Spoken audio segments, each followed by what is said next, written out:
Hello, class. Today we're going to be talking about urban planning. Urban, that means for most people a city. And oftentimes we think of a city being very big, but urban can apply to any city, in any town, no matter how big or how large. And planning, of course, isn't just about planning that city, but also about the areas around the city. Because if cities get too big and start spreading out into the country, we have what we call urban sprawl. People need space to live, but people also need space to grow plants, to have clean water for fish, and many other important necessities. Now, as we begin planning our city today, we need to think about, where is this city going to be? Imagine if it was a long time ago, when first peoples were already on the land, living in areas with meadows, open meadows, and clean water for fishing. And then other people came and they took that land from those people that had already been there. What if history had been different? And if, when those other people came, they collaborated and they worked together and they didn't take things from other people? What would those cities look like today? So as we think about our city in the future, let's look to the past and try to learn from some of the mistakes that happened back in history and think about how our city in the future can be better. Also, think about in the future when natural resources may not be as abundant, like gasoline and electricity and many things that we take for granted to be able to drive our cars, cook our food, and light our homes. So as we work on our plan today, we'll also be thinking about alternative forms of energy when sources are more scarce in the future. Now, the first part of a city planning is the borders. As I mentioned, urban sprawl. We don't want our city to go any farther than it needs to be. In fact, we'll probably go vertical in today's world as we see that there's not enough land for all the people to live very spread out. So I'm going to think about where I live currently. And where I live, there is already a river that runs east and west, right to the north of my city. So this will be north, south will be down there, west will be that way, and east will be that way. Now there's already a river to the west of me that runs north and south. So I have two rivers already making two borders where my city's going to be. To the east of where I live, there's some small rolling hills. You could call them mountains, but they're kind of more like hills. And so that forms the third border of my city. To the south of me, there aren't any borders. So if this city were in the future, would I want to build a wall or think of some other way of making my fourth border? People are going to need to have a place where they can do their farming and grow food. So I'm going to choose a natural border of fruit trees. So I'm going to add some fruit trees down here. And later, this will become my farm. Now that we've established the borders, every city has what's called districts, areas where people live and work, go to school. And so I'm going to divide my city into 4 quadrants, and I'm going to have what's called mixed use districts. That's where there's houses and stores all in the same place. So people don't have to drive or take a bus or whatever. They can live and buy their food in the same place. So this will be my mixed use district, where I will have houses and little stores, locally owned, and people will live and shop in this area of my city.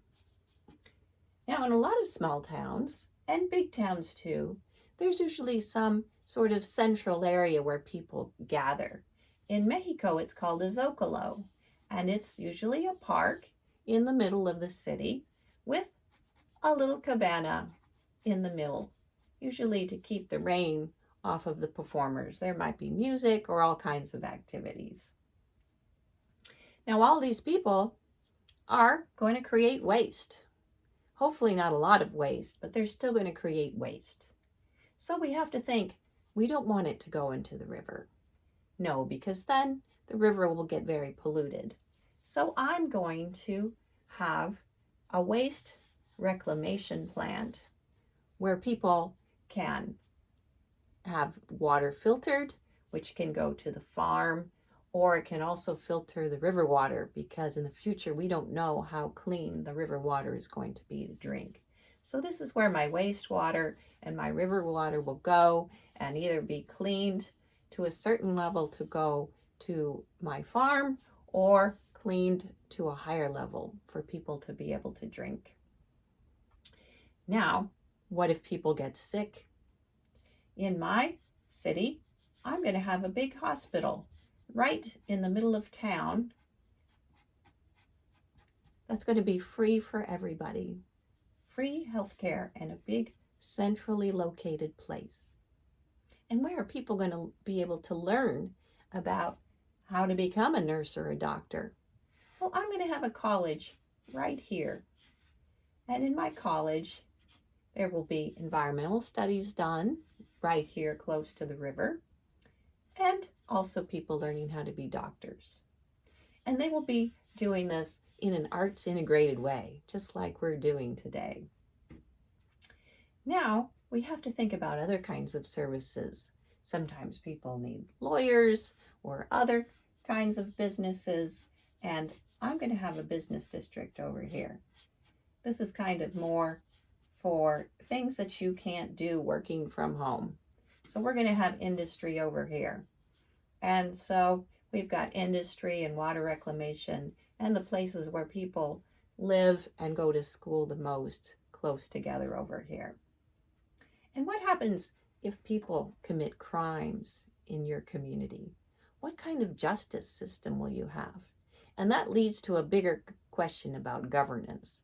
Will there be a mayor, a city council?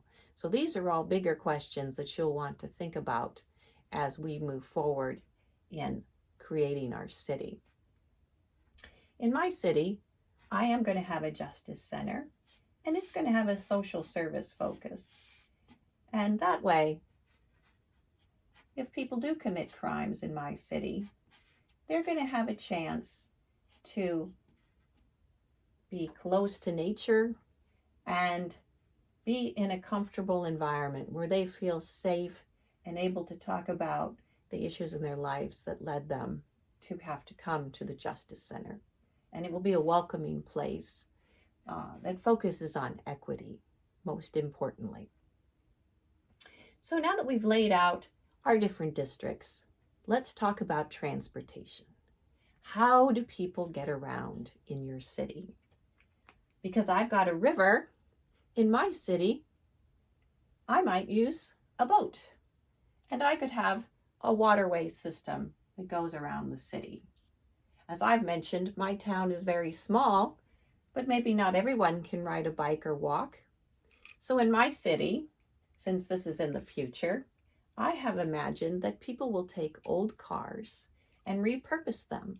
So rather than destroying the old cars, they'll fix them up.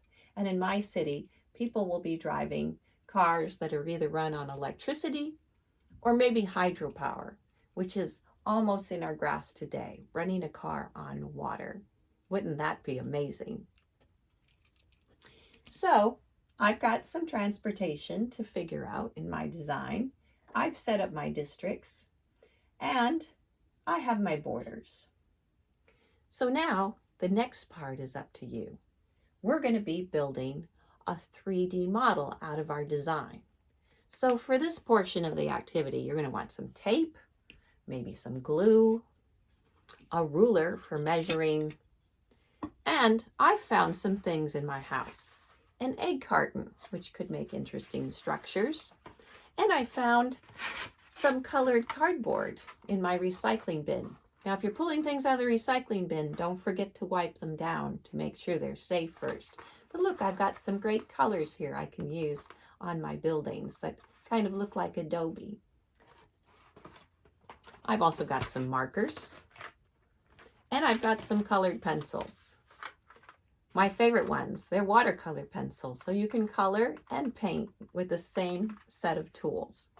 And lastly, don't forget toilet paper rolls. They make very creative designs, and we sure do all have lots of toilet paper rolls. And so now, folks, time to investigate what your city will look like. We'll see you soon.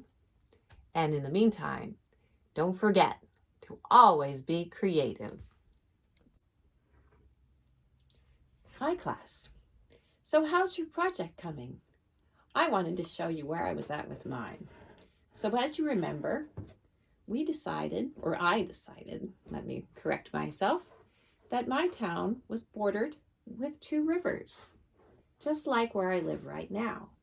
One river runs north and south, and I used my watercolor pencils. So now I'm just adding a little water so that you can see that river a little bit better. You see there it goes popping out. This river doesn't have a name, but maybe you can help me come up with ideas for names. And you can email me those suggestions later. And here's the river that runs east and west. Just above that, the 2 rivers connect. So we have a major form of transportation around our city. We can use boats, barges, rafts, canoes, all kinds of ways to get around the city. Then in the middle of the city, we have a major road with a bridge that goes over the river. So we can trade with other towns because we have to think about how are people going to earn a living in this town? What's going to be their form of commerce? I mentioned the apple trees, but we also have people in our community who are very creative, and they work from home and they make things. Think about things you could make at home. I know how to sew, and my husband, he knows how to build things. Together, we made our house and most of the things inside of it. I'll bet with some ingenuity and some materials, you could do the same thing. Now in the middle of my town is our town square, and it's a nice big green park. And there it is. The other border of my town are mountains, as I mentioned. They're not very big mountains, but I happen to repurpose large cornflakes from the side of the cereal box. And so today, my mountains are made out of cornflakes. So we can call this Cornflake Hill, if you will. And then here's another mountain for my city. And they're not all little mountains. Some of them are a little bit bigger.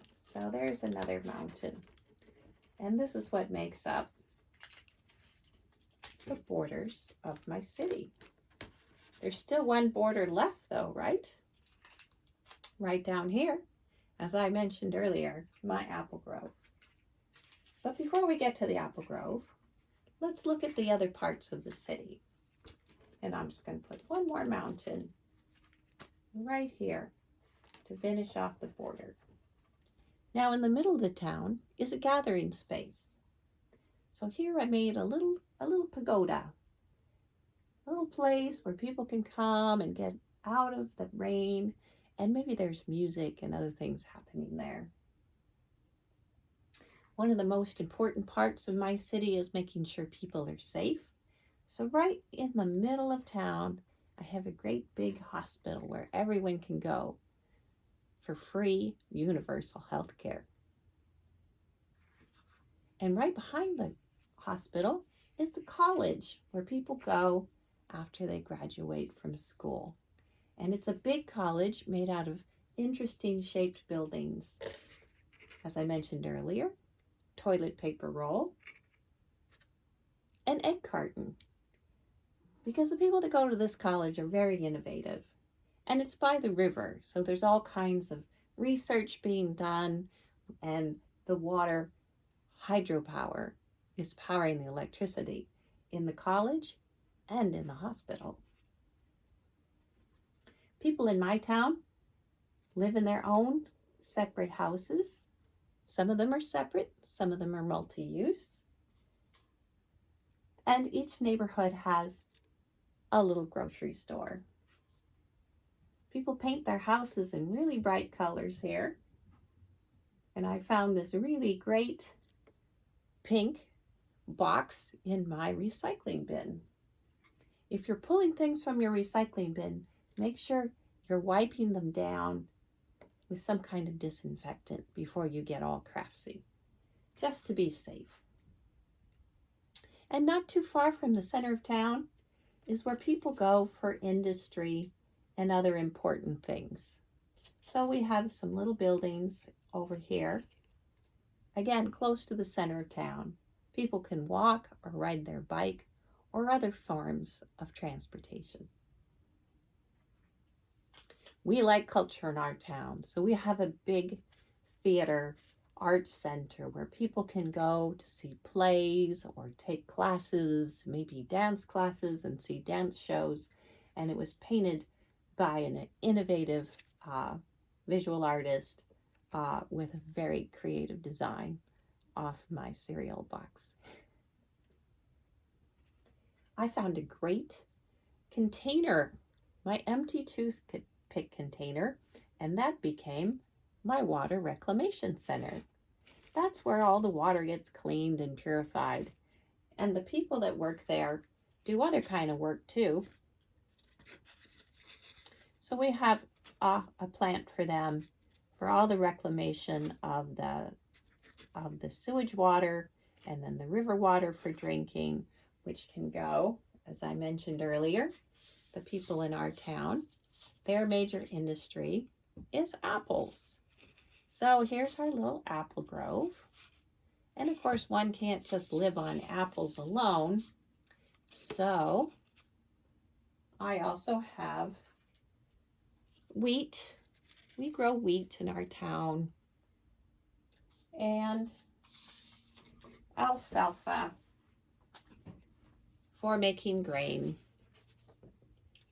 So we can trade with other towns the alfalfa and wheat, and maybe other towns have things like chickens and other things that they might trade with us as part of our industry in our town. Lastly, we talked about justice and social service. So it's out here. Instead of being in the center town like a lot of justice centers are, ours is kind of out by the nature. So people don't feel like so intimidated and scary. It's been painted very brightly, and again, a unique mural by a local artist. So people like to go to the Justice Center and feel safe and happy when they go there. So that's my town. That's how far I got today. And I could continue to work on this for a very long time.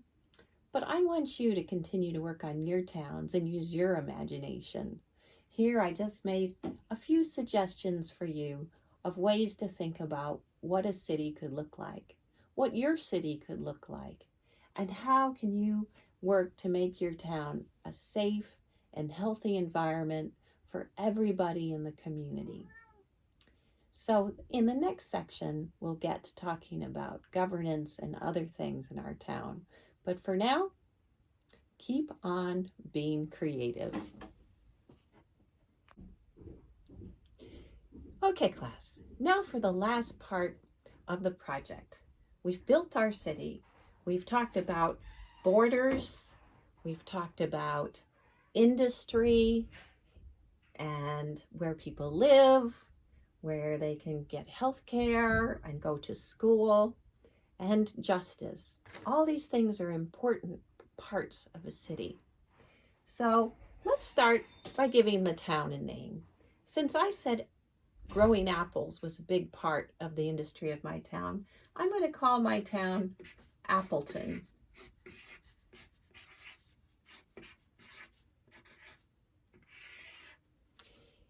In Appleton, people, well, grow apples. Why else would we want to live in Appleton? Clean water.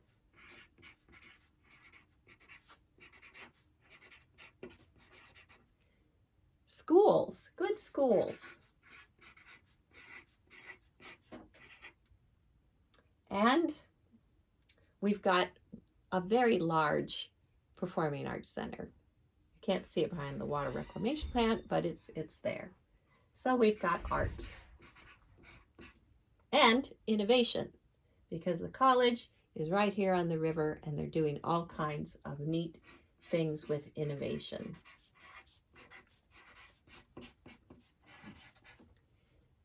How is my town governed? Well, I decided that there was going to be a mayor, and it's going to be a very traditional format. The mayor doesn't make all the decisions. There's a city council, and they work with the mayor to make sure that all the things are taken care of. One of the things we talked about was if people in our town do bad things, what's going to happen to them? So we do have a justice center.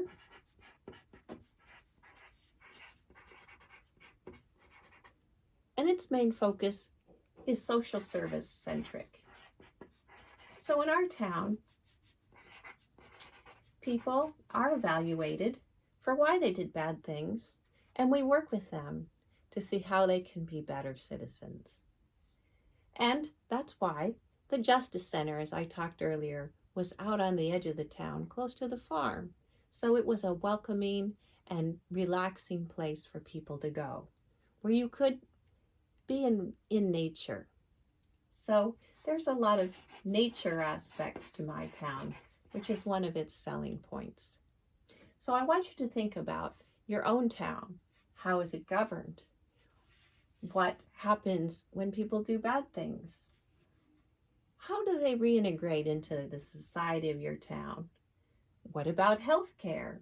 We've got really good universal health care in our town that's free for everybody, which is really an important part in a community where people are doing their own small businesses and trading with each other. Also think about what happens when they go over the bridge into the next town. What kinds of things can we trade with other towns?